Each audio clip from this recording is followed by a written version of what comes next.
28 ദിവസം നീണ്ടു നിൽക്കുന്ന വൈശാഖ മഹോത്സവം തീരുമ്പോൾ പൂജകൾ മുഴുവനാക്കരുതെന്നാണ് വൈദിക വിധി. ഉത്സവം തുടങ്ങുന്നത് കഴിഞ്ഞ വർഷം മുഴുവനാകാതിരുന്ന പൂജകൾ പൂർത്തിയാക്കിക്കൊണ്ടാണ്.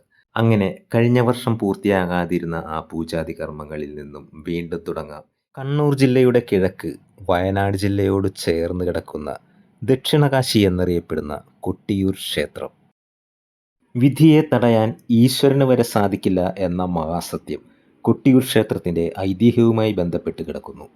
പോയാലോ നമുക്ക് ആ ക്ഷേത്രത്തിലേക്ക്? ദൂരദേശങ്ങളിൽ നിന്നും വരുന്നവർക്ക് റെയിൽവേ മാർഗം ഉപയോഗിക്കാം.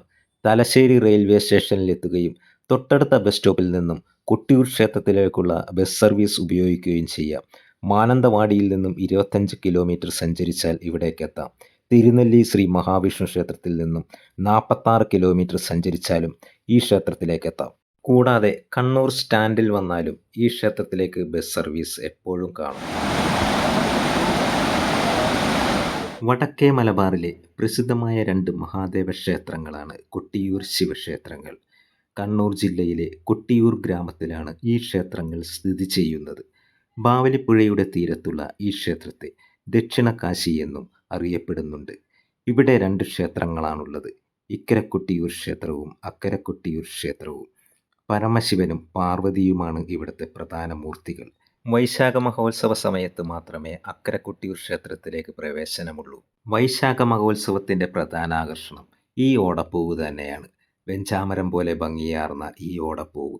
കൊട്ടിയൂരിൽ മാത്രം ലഭിക്കുന്ന ഈ ഓടപ്പൂവ് ഇവിടുത്തെ ഒരു കൗതുകം തന്നെയാണ്. വെഞ്ചാമരം പോലെ ഇരിക്കുന്ന ഈ ഓടപ്പൂവ് ഐശ്വര്യത്തിൻ്റെ പ്രതീകമായി ഭക്തർ കരുതുന്നു. വീടിൻ്റെ പ്രധാന വാതിലിൻ്റെ മുന്നിലായി ഈ ഓടപ്പൂക്കൾ ഭക്തർ തൂക്കിയിടുന്നു. 100 രൂപ മുതലാണ് ട്ടോ ഇത് ലഭിക്കുന്നത്. ഒരു വർഷം തൂക്കിയിട്ട ഓടപ്പൂവ് പിന്നീട് കൊട്ടിയൂർ പോകുമ്പോൾ വേറെ വാങ്ങിയിടണമെന്നാണ് വിശ്വാസം. വയനാടൻ മലനിരകളിൽ നിന്നും വനം വകുപ്പ് നൽകുന്ന പ്രത്യേക അനുമതിയോടുകൂടിയാണ് ഓടപ്പൂവിനാവശ്യമായ ഈറ്റ വെട്ടുന്നത്. ഇതിനൊരു പ്രത്യേക അളവുണ്ട്. ആ അളവനുസരിച്ച് മുറിച്ചെടുക്കുന്ന ഈറ്റ വെള്ളത്തിലിട്ട് ചതച്ച് കമ്പിച്ചീർപ്പ് കൊണ്ട് ചീകി വീണ്ടും വെള്ളത്തിലിട്ട് സംസ്കരിച്ചതിന് ശേഷമാണ് ഈ മനോഹരമായ ഓടപ്പൂക്കൾ ഉണ്ടാക്കുന്നത്. ദക്ഷന്റെ യാഗം നടന്ന സ്മരണയിലും യജ്ഞാചാര്യരായ ഭൃഗുമുനിയുടെ താടി വീരഭദ്രൻ വലിച്ചെറിഞ്ഞപ്പോൾ വീണത് കൊട്ടിയൂരിലെ തിരുവിഞ്ചിറയിലുമാണെന്നുള്ള ഐതിഹ്യത്തിലാണ് ഓടപ്പൂക്കൾ ഭക്തർ കൊണ്ടുപോകുന്നത്. ദക്ഷന്റെ താടിയാണെന്നും വിശ്വസിക്കുന്നുണ്ട് ട്ടോ. ഇക്കരെ കൊട്ടിയൂരിൽ നിന്നും അക്കരെ കൊട്ടിയൂരിലേക്ക് പോകാൻ ഈ വൈശാഖ മഹോത്സവത്തിൽ മാത്രമേ സാധിക്കുകയുള്ളൂ ട്ടോ. ഈ വൈശാഖ മഹോത്സവത്തിനായി മാത്രം കെട്ടിയുയർത്തുന്ന ഓലമേഞ്ഞ കൂടാരങ്ങൾ, ആ കൂടാരത്തിനുള്ളിലാണ് ട്ടോ പൂജകളെല്ലാം നടക്കുന്നത്. വൈശാഖ മഹോത്സവം നടക്കുന്നത് മഴക്കാലത്തായിരിക്കും.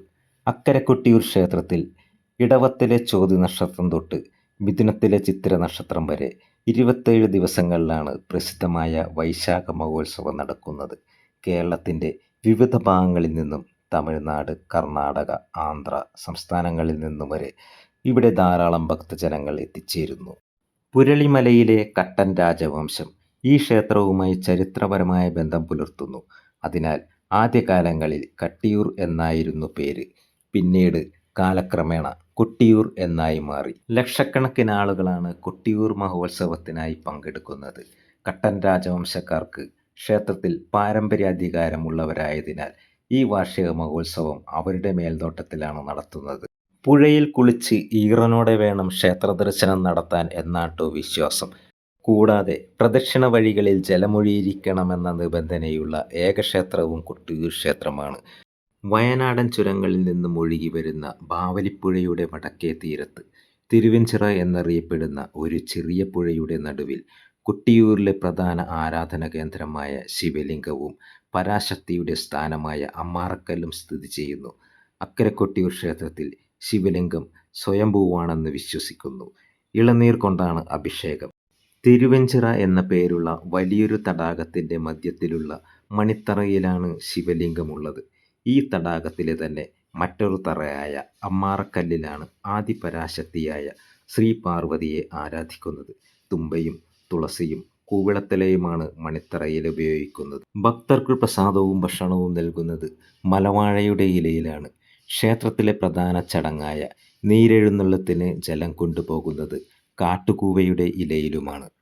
പുരാണങ്ങളിൽ ദക്ഷയാഗം നടന്ന സ്ഥലമാണ് കൊട്ടിയൂർ എന്നാണ് വിശ്വാസം. ഒരു വൈശാഖ നാളിലാണത്രേ ദക്ഷൻ യാഗം നടത്തിയത്. പ്രജാപതികളിൽ പ്രധാനിയായ ദക്ഷന് സർവേശ്വരിയായ ആദിപരാശക്തിയുടെ അനുഗ്രഹത്താൽ സതി എന്നൊരു മകളുണ്ടായി. സാക്ഷാൽ ഭഗവതിയുടെ ഒരു അംശം തന്നെയായിരുന്നു സതി. സതിക്ക് പരമേശ്വരനായ ശിവനോട് അതിയായ ഭക്തിയും സ്നേഹവുമുണ്ടായി. എന്നാൽ പിതാവായ ദക്ഷന് ശിവനെ ഇഷ്ടമായിരുന്നില്ല. ശിവൻ ഒരു സന്യാസിയെപ്പോലെ ശ്മശാനത്തിൽ വസിക്കുന്നതും ഭസ്മം പൂശുന്നതും അപരിഷ്കൃതരെ പോലെ കപാലമാലയണിഞ്ഞ് പുലിത്തോല് ധരിക്കുന്നതും സാധാരണ വസ്ത്രങ്ങൾ ധരിക്കാത്തതും ഒരു പർവ്വതത്തിൽ വസിക്കുന്നതുമായതുകൊണ്ട് ദക്ഷന് തീരെ ഇഷ്ടപ്പെട്ടിരുന്നില്ല. എന്നാൽ സതി ശിവനെ വിവാഹം കഴിക്കാൻ ആഗ്രഹിച്ചു.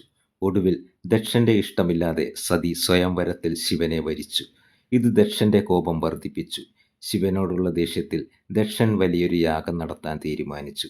ഈ യാഗത്തിലേക്ക് എല്ലാ ദേവന്മാരെയും മഹർഷിമാരെയും ക്ഷണിച്ചു. എന്നാൽ ശിവനെയും സതിയെയും മാത്രം ക്ഷണിച്ചില്ല.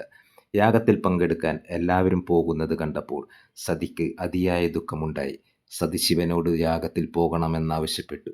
ശിവൻ സതിയോട് യാഗത്തിൽ പോകരുതെന്നും പറഞ്ഞ് ക്ഷണിക്കാതെ ഒരു സ്ഥലത്ത് പോകുന്നത് ശരിയല്ല, അവിടെ ചെന്നാൽ അപമാനം നേരിടേണ്ടി വരുമെന്നും ശിവൻ പറഞ്ഞു.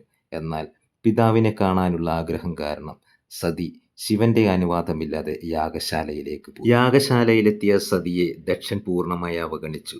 ശിവനെക്കുറിച്ച് ദക്ഷൻ വളരെ മോശമായി സംസാരിക്കുകയും പരിഹസിക്കുകയും ചെയ്തു.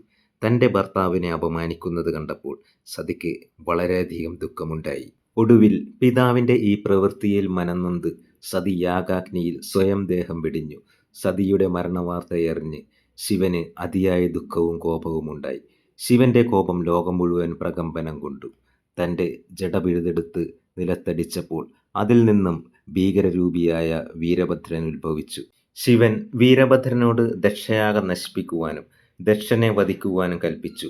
വീരഭദ്രനെ സഹായിക്കാനായി ഭദ്രകാളിയെയും ശിവഗണങ്ങളെയും നിയോഗിച്ചു. വീരഭദ്രൻ ഭദ്രകാളിയോടും ശിവഗണങ്ങളോടുമൊപ്പം യാഗശാലയിൽ ചെന്ന് ദക്ഷന്റെ യാഗം നശിപ്പിക്കുകയും യാഗത്തിൽ പങ്കെടുത്ത ദേവന്മാരെയും മഹർഷിമാരെയും ആക്രമിക്കുകയും ചെയ്തു.